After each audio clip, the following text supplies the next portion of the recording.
Welcome to the last breakfast. Please enjoy the video. You begin by enabling the integrated GPU in BIOS or UEFI. This lets the system expose both adapters.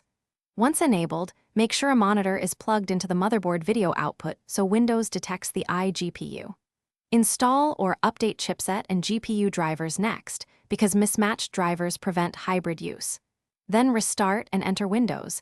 Make sure Device Manager shows both GPUs.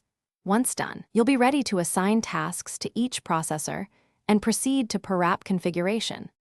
Now you configure how workloads split between GPUs.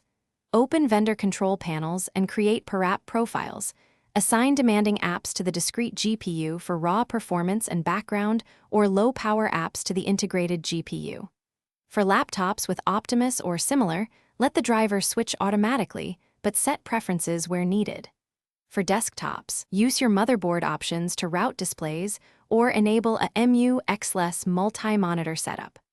Also set Windows power plans and GPU power management options so the system balances heat, battery, and performance.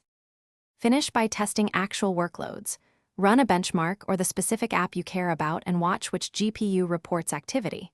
Make final adjustments to resolution, refresh rates, and scaling so the iGPU and DGPU don't conflict. Save per app profiles and create a system restore point so you can revert changes.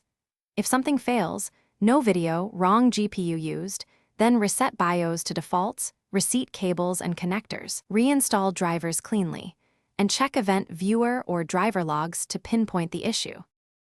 Thanks for watching. If this was helpful, leave a like and consider subscribing. See you next time.